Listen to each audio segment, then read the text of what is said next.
Hello, hello, everyone. Welcome to another great episode of Wake Up and Dream. I'm here with Lisa and Sarah, and you listeners are in for a treat for this week. We have a dear friend of ours who we've actually just kind of connected through our business coach, who we've mentioned many, many times, Julie Ciardi, through Ignite.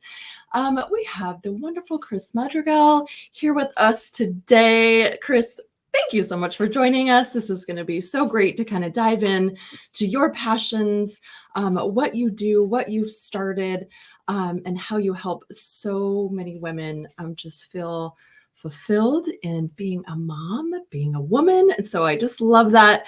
And just a little feedback about you to our listeners.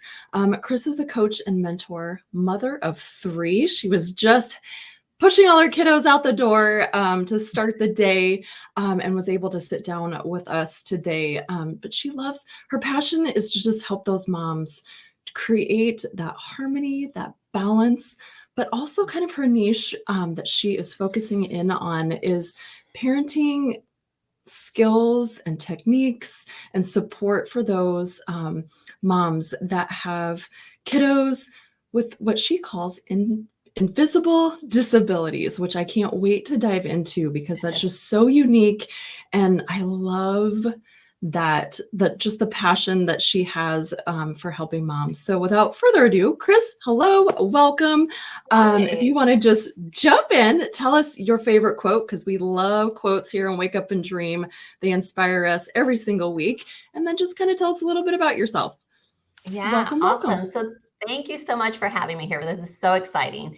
I love collaborating and also learning so much about you all as well. So one of my favorite quotes that I came across, I don't know how long ago it was, but it really resonated with me, is it says, "You cannot connect the dots looking forward. You can only connect them looking backwards.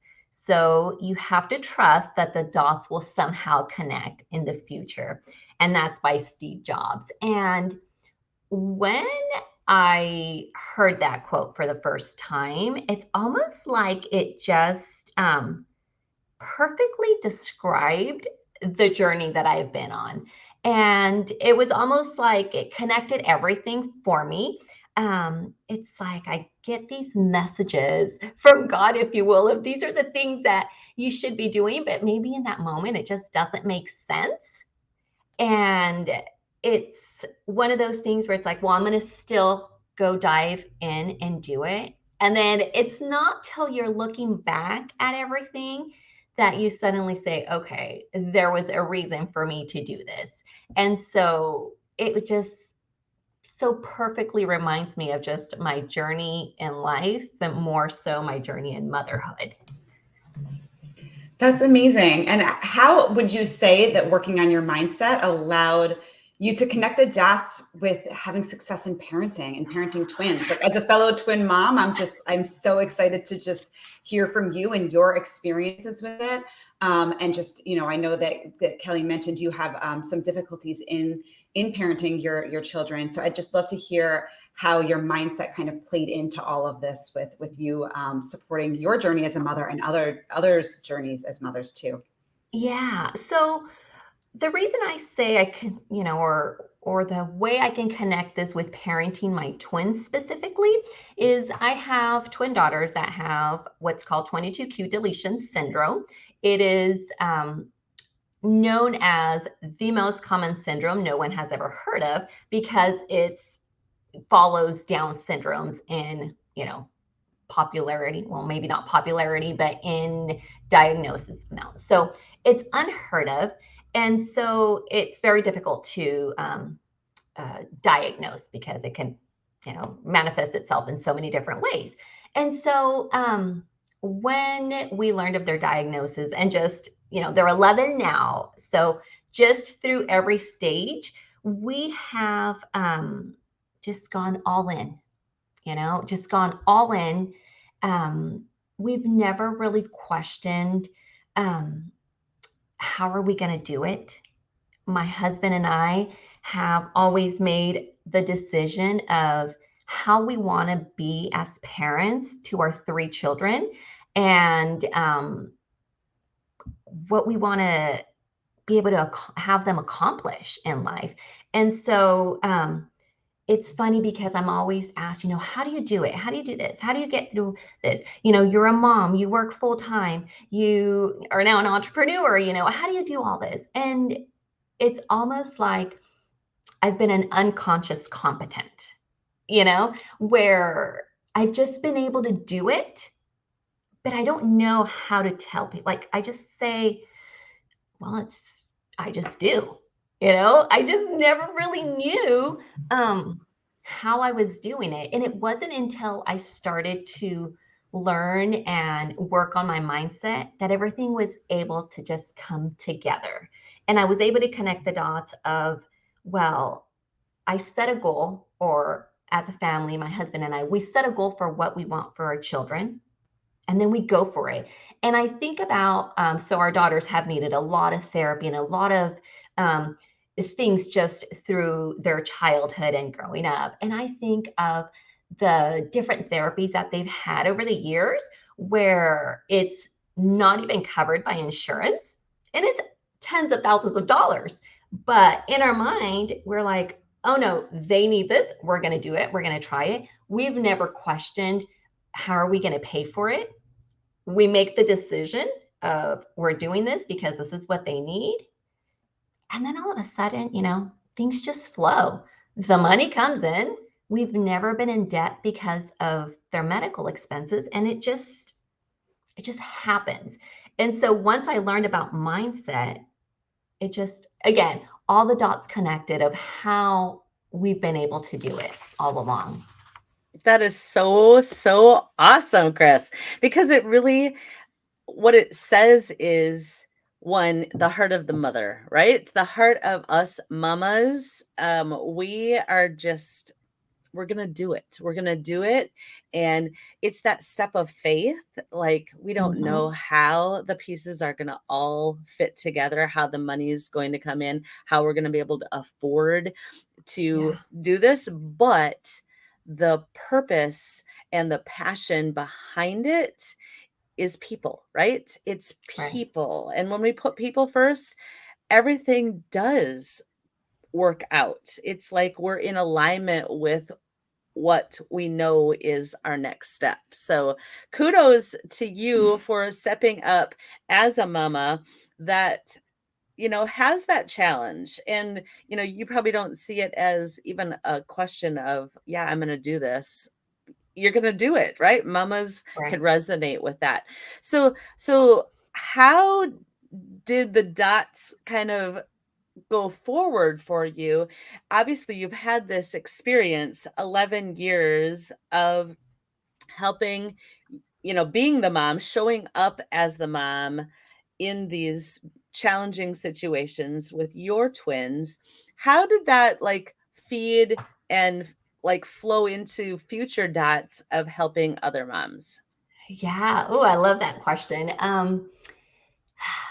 Again, it is one of those things where it wasn't until I started working on my mindset, which meant I had to put myself first. And that was hard. I think as moms, we all know that, and I think we all do this at one point or another. I think a majority of moms put everyone else ahead of themselves before we put ourselves first. And so once I started to work on my mindset and really focus on, what is it that Criss wants?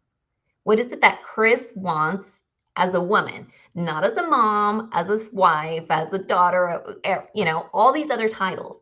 What do I want as a woman? And sometimes that's a really hard question to answer. And in really diving deep, the message has always been there. Like, I want to be able to serve other women and make an impact. And this journey of motherhood, especially with my daughters, and I do say, I want to help women who are parenting or mothers of children with invisible disabilities. And I say invisible disabilities because many times people don't know that there's anything wrong with our children. And, but being in that space could also be a really hard place. It could be a really lonely place because maybe you just don't resonate with other moms who can go out and do all these things with their children because there's something holding them back. But at the same time, the general public or other people may not know that there's anything wrong because all their struggles are invisible. Can you expand a little bit, Criss, if you're comfortable, like what types Yeah. of things, like how this is presenting itself in your daughters, so I understand a little bit more about this. And I'm curious because I have identical twins as well. Is it the same for them? Because I know that twins are very complicated. Identical twins are very complicated too. And my twins are completely different in health and in personality. So is this presenting itself similarly, for both of them, across the board, or do you notice differences in their actual, the things that they're doing and tendencies and things? Oh my goodness, that's actually a kind of a fun question in different ways. They are identical twins, and so by default, they both have 22q deletion syndrome. And so health-wise, they have pretty much the identical things. They both were born with congenital heart defects, both needed open heart surgery. They both have one kidney. All the different struggles, developmental delays. They're identical with their DNA as well, right? So it makes sense. These things that you're mentioning make sense. Yeah. Now they have different personalities, but as far as the health, it's been the same so far. Now, when you go further into like the invisible disabilities, the super prominent ones, anxiety is so high. Now with that, it does manifest itself more in one versus the other. And just different struggles that, difficulties in school, which they themselves aren't able to identify why they're struggling. I know as a mom that it's, the genetic piece, and that comes with, the diagnosis comes with difficulties in different areas, which is why I'm always exploring different options and therapies. But for example, teachers won't understand just by looking at them and seeing them why they're struggling. It's just not going to make sense to them. So it's my job as a parent to educate, teachers.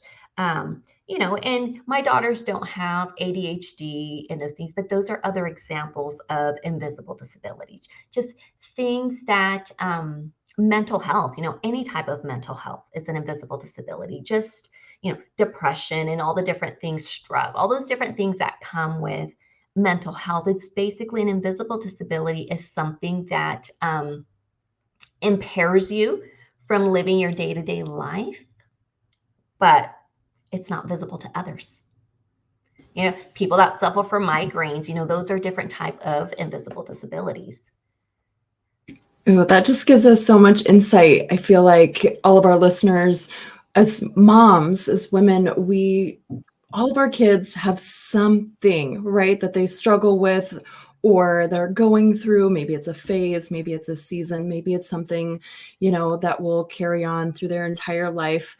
But it is that invisible piece that I feel like even I connect with on the infertility level. Nobody knew how hard it was for me. I felt so alone in dealing with that. I didn't know who to share that information with, and who I could get some actual positive feedback from that would understand what I was going through. So I wonder, Criss, you said it's lonely, right? So after years of this, have you created a journey? Have you created relationships with other moms, other parents that you've connected with to kind of help you through that? And or is this why you kind of created your coaching business, to be that support? Because that's why I feel like I'm, wanting to help those going through infertility too, because there's not a space for that other than like actual maybe therapy or a doctor versus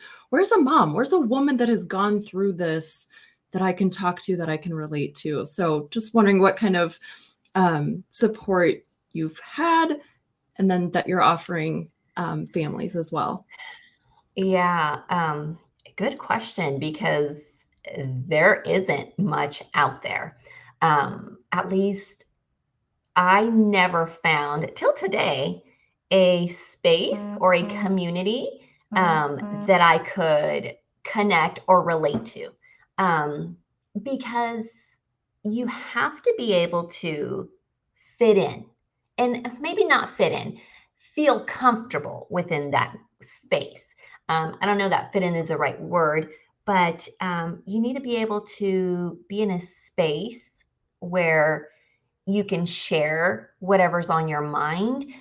Just connect with other women. Kelly, you're saying, therapy sometimes, but we all know that's very, it's geared, it's got a purpose, to help you get through that struggle that you may be dealing with at that time.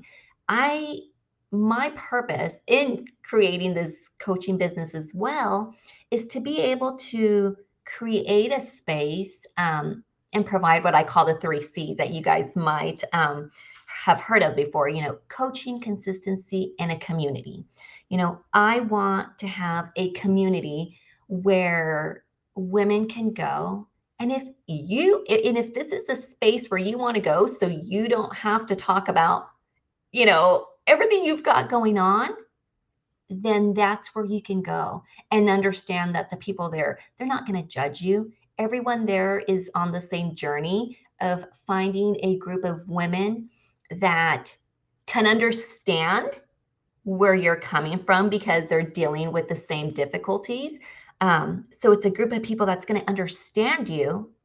But at the same time, if this is your space to just get away from everything and just, come and talk, that's fine. But through the coaching, I want to help women build a new mindset, a resilient mindset that's going to be able to get you through those next stages, and with the consistency is provide that consistency of support, whether it's by me providing coaching and mentoring or just peer support, because sometimes that's even better.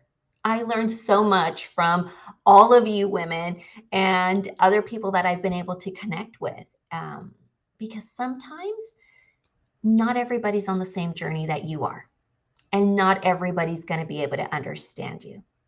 It's a small group sometimes. Right? It is.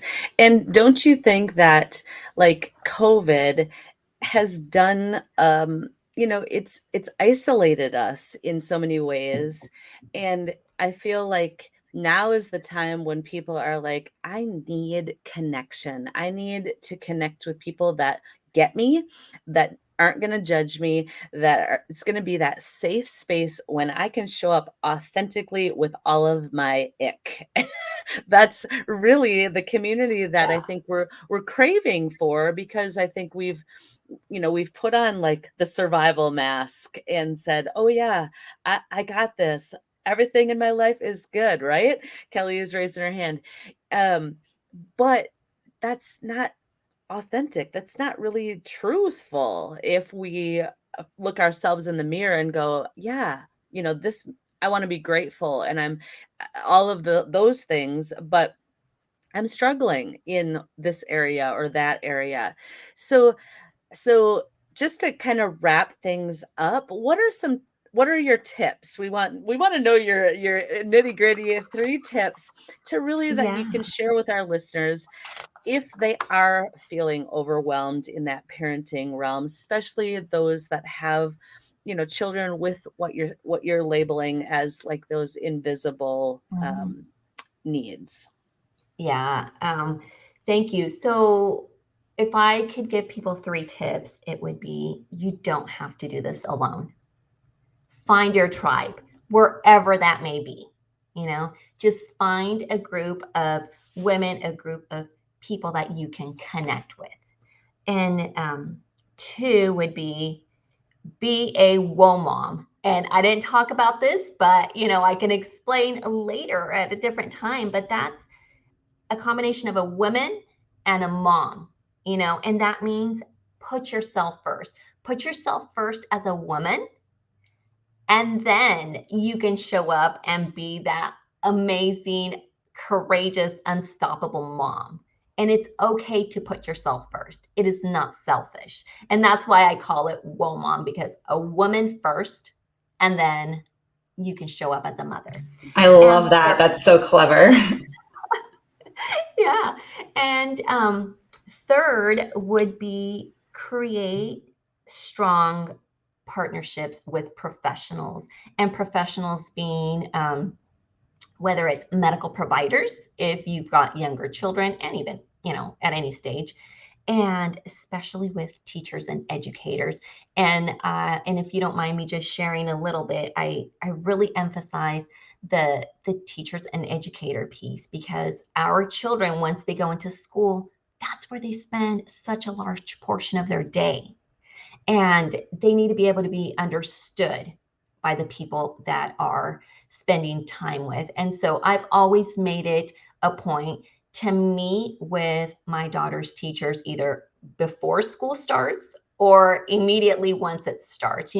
Give them a background of what they struggle with, how they learn best, how we partner together in this journey. And I always tell them, I know my children the best.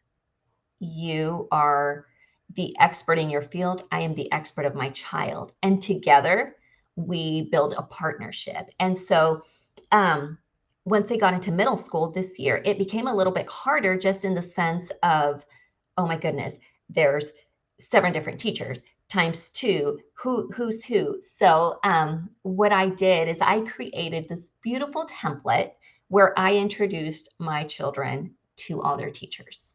And it's a 1-page document. It's got their pictures. The girls even put a quote of their own on it. And it just goes through those things. This is what they have. This is their diagnosis. They have IEPs, for those that know what they are. This is how they learn best. And here's my contact information. And I look forward to this partnership with you. And we emailed it to all of their teachers, and their response was amazing. And so as a gift to all your listeners, if there's anyone who could benefit from that template, I would like to gift it to them, because it is such a beautiful way to introduce your children to those that they're going to be spending most of their time with. Oh my God, Criss. I absolutely love that. And I need that template. It's interesting. I was going to ask before you even got into it, how you manage this year now that they're a little bit older with all the teachers. So it was like a beautiful segue, and you were like in my mind with the question that I had. And I could use that template too. And I mean, my kids struggle with a little bit of anxiety here and there as well. But I feel like every parent could use that, because it just offers another, like a different level of understanding of each child. And my kid's teacher, their first day of school was 2 days ago.